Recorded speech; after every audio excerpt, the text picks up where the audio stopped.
जब भी बात होती है स्टॉक से पैसा कमाने की तो सब हमें यही सलाह देते हैं कि स्टॉक्स को तब खरीदो जब उसकी प्राइस बहुत कम हो और वो हमें सस्ते में मिल रहे हो, और उसे तब बेचो जब उसकी प्राइस हाई हो, तो हम इससे अच्छा खासा प्रॉफिट कमा सकते हैं। और ये एडवाइस बहुत ही ऑब्वियस है, बट प्रॉब्लम तो तब होती है जब स्टॉक मार्केट नीचे गिरता है और उस शेयर की प्राइस भी कम होती जाती है जिसमें हमने पैसा लगाया था, और लोग डर के मारे अपने शेयर को सेल करना स्टार्ट हो जाते हैं। और जब लोगों का पैसा लगा होता है मार्केट में तो वो सही से डिसीजन नहीं ले पाते हैं। बट क्या हो कि कभी आपको स्टॉक्स बेचने की जरूरत ही ना पड़े और तब भी आप पैसे कमाते रहो? क्या ऐसा पॉसिबल है क्या? तो इसका जवाब है हाँ। Common stocks and uncommon profits के ऑथर फिलिप फिशर बोलते हैं कि हमें ऐसे स्टॉक्स को बाय करना चाहिए जिसे हमें कभी बेचने की जरूरत ही ना पड़े और हम उन कंपनियों के द्वारा दिए गए डिविडेंड से इतने पैसे कमाते रहें कि हमारी पूरी लाइफ इस पैसिव इनकम से ही निकल जाए। और जब आप ऐसी 2-4 कंपनियों को ढूंढ लेते हो जो सालों साल ग्रो होती रहती है और अच्छा खासा रिटर्न देती रहती है, तो उसके बाद आपको फिर कभी स्टॉक्स को बाय करने की और सेल करने की जरूरत नहीं पड़ती है। और फिलिप फिशर जो कि एक बहुत ही फेमस इन्वेस्टर है और इस बुक के ऑथर भी, वो इसी टेक्निक का इस्तेमाल करते हैं। और उन्होंने मोटोरोला कंपनी में 1954 में इन्वेस्ट किया था और उसके बाद उन्होंने उस स्टॉक्स को कभी नहीं बेचा और उसे लाइफ टाइम तक होल्ड करके रखा जब तक 2004 में उनकी डेथ ना हो गई, क्योंकि वो स्टॉक्स इतना ग्रो हो चुका था तो उन्हें सेल करने की जरूरत ही नहीं पड़ी और इसलिए वो इतने अच्छे इन्वेस्टर है। और वॉरेन बफेट भी बोलते हैं कि उनकी इन्वेस्टिंग का तरीका 85% बेंजामिन ग्राहम का है और 15% फिलिप फिशर का। और वॉरेन ने भी फिलिप फिशर से बहुत ही कुछ सीखा था। तो आखिर ऐसे स्टॉक्स को ढूंढा कैसे जाए जिन्हें खरीदने के बाद हमें लाइफ टाइम उन्हें कभी बेचने की जरूरत ही ना पड़े? मेरी सारी बातें आज हम इस book common stocks and uncommon profit से देखेंगे। और दोस्तों ये वीडियो बहुत ही स्पेशल होने वाला है। इस वीडियो में मैं आप सभी को एक गिफ्ट देने वाला हूँ, हम सभी की फेवरेट कंपनी एप्पल के फ्री शेयर्स, जिसके बारे में हम आगे बात करेंगे। तो सबसे पहला लेसन आता है द स्कटल बट मेथड। अब हमें ये तो पता चल गया है कि अगर हम अच्छी कंपनी में इन्वेस्ट कर देते हैं तो हमें उन्हें सालों तक बेचने की जरूरत नहीं होगी। बट सवाल यह आता है कि हम अच्छी कंपनियों को ढूंढे कहाँ से? उसके लिए ऑथर हमें इस मेथड का यूज करने को बोलते हैं जिसे उन्होंने नाम दिया था the scuttle but method. Author बोलते हैं कि आपको कोई अच्छी कंपनी ढूंढने के लिए कोई इन्वेस्टमेंट गुरु की जरूरत नहीं है। आप कुछ ऐसे लोगों को ढूंढ सकते हो जो उस कंपनी से डायरेक्टली रिलेट करते हो, जैसे उस कंपनी के सप्लायर, कस्टमर, उनके एम्प्लॉयज, और आप उनसे उस कंपनी के बारे में बहुत कुछ जान सकते हो। जैसे कि हो सकता है कि आप किसी भी कंपनी में इन्वेस्ट करने जा रहे हो और आपका कोई रिलेटिव उस कंपनी में काम करता हो, तो आप उनसे कंपनी के कल्चर के बारे में पूछ सकते हो कि कंपनी कैसी है,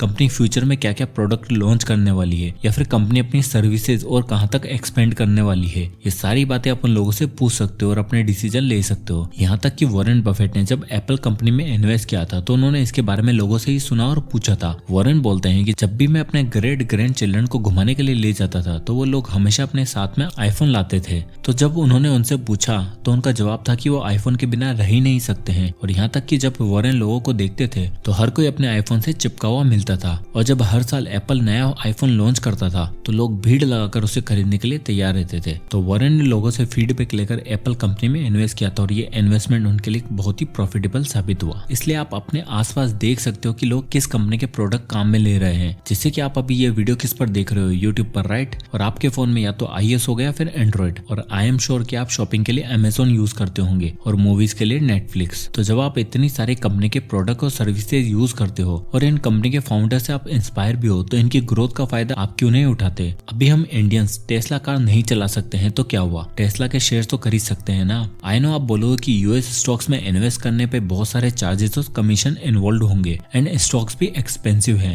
एक एक स्टॉक हजारों डॉलर्स का होगा। देखो अगर आप मेरी तरह IND मनी यूज करते हो यूएस स्टॉक्स में इन्वेस्ट करने के लिए, तो आपको पता होगा कि IND मनी से आप यूएस स्टॉक्स में फ्रैक्शनल शेयर भी बाय कर सकते हो, मतलब कि स्टॉक्स का एक छोटा सा पार्ट। और IND मनी पर कोई अकाउंट ओपनिंग फीस नहीं है, 0 कमीशन है और 0 ब्रोकरेज फीस है, ताकि आप एक स्मॉल अमाउंट से भी अपनी फेवरेट यूएस कंपनी में इन्वेस्ट कर सकते हो। और मैं आप सबको IND मनी के साथ मिलके एप्पल कंपनी के 250 रुपए के शेयर्स बिल्कुल फ्री में दे रहा हूँ। यस, बस डिस्क्रिप्शन लिंक से IND मनी पर साइन अप करो और अपना यूएस स्टॉक अकाउंट क्रिएट करो और आपको एप्पल के फ्री शेयर्स मिलेंगे रिवॉर्ड सेक्शन में, या फिर आप प्ले स्टोर या ऐप स्टोर से अगर IND मनी इंस्टॉल करते हो तो बस आपको BBMAPP कोड साइन अप करते टाइम डालना है, तो आप अपना यूएस स्टॉक अकाउंट सेटअप कर सकते हो और आपको एप्पल के 250 रुपए के शेयर्स फ्री में मिलेंगे। ऑल्सो जब आप अपना US stock account first time fund करते हो तो आप आपको 750 रुपए के फ्री यूएस स्टॉक्स भी मिलेंगे। सो देर मत करो, just click on the link in the description and IND money पर अभी साइन अप करो।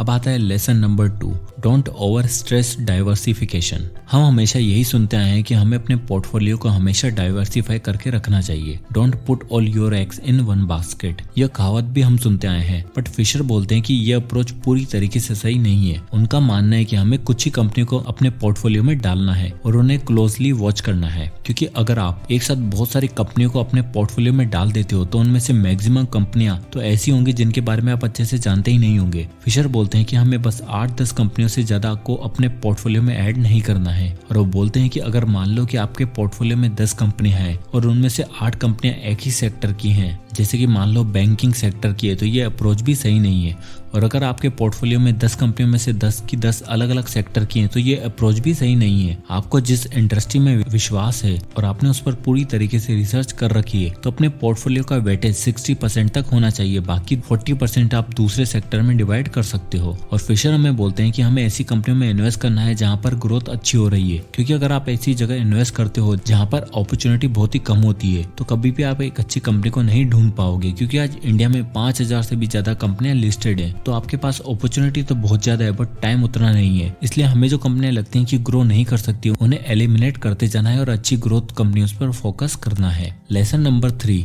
When to buy and when to sell. हम सबको पता है कि किसी भी स्टॉक्स को अगर हम तब खरीदते हैं जब उसकी इंट्रिंसिक वैल्यू से कम में मिल रहा हो, तो वो एक अच्छा टाइम होता है। बट अगर आपको उस कंपनी पर पूरा भरोसा है कि वो फ्यूचर में अच्छा परफॉर्म करेगा, तो हमें फिर देरी नहीं करनी है, उसे खरीद लेना है। इसे एक रियल लाइफ एग्जांपल से समझते हैं। फिशर बोलते हैं कि एक बार एक इन्वेस्टर एक हाई ग्रोथ कंपनी के 100 शेयर्स खरीदना चाहता था, और उस दिन उस शेयर का प्राइस $35.5 था। तो उस इन्वेस्टर ने अपना आधा डॉलर बचाने के लिए $35 पर अपना ऑर्डर प्लेस कर दिया कि जब कंपनी का शेयर $35 पर आ जाएगा तो उसको वो शेयर्स मिल जाएंगे। लेकिन उस दिन और उस दिन के बाद वो शेयर्स कभी भी $35 पर आया ही नहीं, जबकि कुछ सालों बाद उस शेयर का प्राइस $500 तक चला गया, और उसके बाद भी वो कंपनी ग्रो हो रही थी। तो उस टाइम पर उस इन्वेस्टर ने अपने आधे डॉलर को बचाने के लिए अपना $46,000 का नुकसान करा दिया। इसलिए यहाँ पर हम सबके लिए एक लेसन है कि जब आप फैसला ले लेते हो, आपको पूरी तरीके से उस कंपनी पर विश्वास हो जाता है कि वो कंपनी फ्यूचर में अच्छा करेगी, तो आपको 200-400 बचाने के चक्कर में वेट नहीं करना है, उसी वक्त उस कंपनी के शेयर्स को बाय कर लेना है। और फिशर बोलते हैं कि वैसे तो देखा जाए कि किसी भी कंपनी में इन्वेस्ट करने का कोई सही टाइम नहीं होता है, क्योंकि वो एक अच्छी कंपनी है तो वो सालों साल तक चलती रहेगी और आपको प्रॉफिट भी देती रहेगी। बट फिर भी हो सकता है कि किसी कंपनी का मैनेजमेंट अपनी कंपनी के इम्प्रूवमेंट के लिए कुछ नए नए प्रोडक्ट्स पर रिसर्च कर रहा हो, और उस टाइम पर उनका प्रॉफिट इतना ज्यादा नहीं हो रहा हो क्योंकि वो कंपनी फ्यूचर के बारे में सोच रही है। बट उनका प्रॉफिट कम होने की वजह से हो सकता है कि उसके शेयर के प्राइस कम हो सकते हैं, तो उस टाइम पर आप उस कंपनी में पैसा लगा सकते हो। अब हम देखते हैं कि किसी भी स्टॉक्स को बेचने के हजारों रीजन हो सकते हैं, जैसे कि कुछ पर्सनल रीजन, आपको एक नया घर लेना है और उसके लिए आपको पैसे चाहिए, या फिर कोई इमरजेंसी। बट हमें ये बात याद रखनी है कि हमें कभी भी उन पैसों को इन्वेस्ट नहीं करना है जिनकी हमें अभी कुछ टाइम में जरूरत पड़ सकती है, और खासकर इमरजेंसी के लिए तो हमारे पास अलग से फंड होना ही चाहिए, ताकि ऐसी सिचुएशन में हमें अपने स्टॉक्स को सेल करने की नौबत ना आए। और भी दूसरे कारण हो सकते हैं, जैसे कि मिस्टेक्स मेड इन परचेस। हो सकता है कि आप कंपनी में इन्वेस्ट करते टाइम गलती कर दी हो, क्योंकि उस टाइम तो आपको लग रहा था कि वो सही कंपनी है इन्वेस्ट करने के लिए, बट बाद में आपको ये रियलाइज हो जाता है कि आपने गलती कर दी है, तो उस टाइम पे आपको उस कंपनी के स्टॉक्स को सेल कर देना चाहिए। या फिर एक और कारण, जब आप अपने स्टॉक्स को बेच सकते हैं, जब आपको उससे ज्यादा अट्रैक्टिव अपॉर्चुनिटी मिल जाए। हो सकता है कि आप उससे बेहतर कंपनी को ढूंढ ले और आपको उस कंपनी में नया फ्यूचर दिख रहा हो, और आप अपनी पुरानी कंपनी के शेयर्स बेच सकते हैं, बट ये तभी करना है जब आपको नई कंपनी पर पूरा भरोसा हो। अब आता है lesson number 4, dividends don't matter much. जब भी कोई कंपनी अपने शेयर होल्डर्स को प्रॉफिट का कुछ हिस्सा देती है तो उसे डिविडेंड्स कहा जाता है। यह चीज शेयर होल्डर्स के लिए एक अच्छी चीज होती है, क्योंकि वो स्टॉक्स को बिना सेल किए पैसा अर्न कर सकते हैं।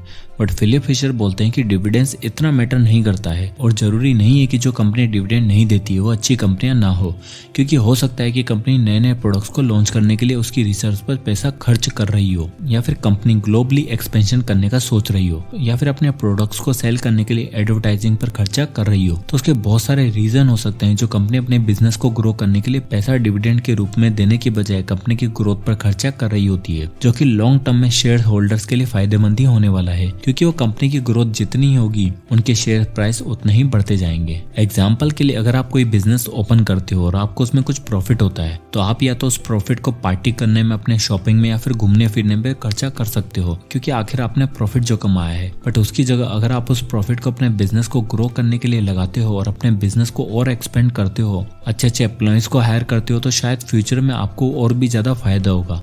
इसी तरह कंपनियां भी अपनी ग्रोथ पर खर्चा करती है, इसलिए हमें केवल डिविडेंड के बेस पर इन्वेस्ट नहीं करना है, हमें बस अच्छी कंपनी को ढूंढना है और उसे इन्वेस्ट करते जाना है। तो अब इस पूरे वीडियो को समराइज किया जाए तो सबसे पहले ऑथर फिले फिशर बोलते हैं कि हमें ऐसे स्टॉक्स को खरीदना है जो ग्रोथ स्टॉक्स हों और आगे बढ़ते जा रहे हो और उन्हें आपको कभी भी बेचने की जरूरत ना पड़े। क्योंकि अगर आप सोचते हो कि आप मार्केट को टाइम कर सकते हो कि कब मार्केट डाउन जाएगा और कब मार्केट अप और आप प्रॉफिट अर्न कर लोगे, तो यह एक गलत अप्रोच है। आप कभी भी मार्केट को टाइम नहीं कर सकते हो, इसलिए हमें अच्छे बिजनेस को ढूंढकर उसे लॉन्ग टर्म तक इन्वेस्टेड रहना है। उसके लिए ऑथर हमें स्कटल बट मेथड का यूज करने को बोलते हैं। इस मेथड में आप लोगों को देखकर कि लोग किन कंपनियों का इस्तेमाल कर रहे हैं, उनके प्रोडक्ट डेली बेसिस पर यूज कर रहे हैं, तो ऐसी कंपनियों में आप इन्वेस्ट कर सकते हो। और इस मेथड में आप उस कंपनी के एम्प्लॉय से या फिर सप्लायर से या फिर उनके कंपटीटर से उस बिजनेस के बारे में जानकारी ले सकते हो, जिससे कि आपको जिस बिजनेस में पैसा लगाना है आप उसे अच्छे से समझ सकते हो और उसके बाद उसमें इन्वेस्ट कर सकते हो। और ऑथर हमें एक और एडवाइस देते हैं कि जब आपने किसी कंपनी को फाइंड कर लिया है और आप श्योर हो कि वो अच्छा परफॉर्म करेगी, तो आपको $2-4 बचाने के चक्कर में वेट नहीं करना है और जितना जल्दी हो सके उसे खरीद लेना है, क्योंकि पता नहीं कि वापस आपको अच्छी अपॉर्चुनिटी कब मिले। इस तरह आपको एक अच्छे बिजनेस को ढूंढकर उसे लॉन्ग टर्म तक इन्वेस्ट करके अच्छे प्रॉफिट अर्न कर सकते हो। तो दोस्तों ये तो कुछ अमेजिंग लेसन इस बुक से,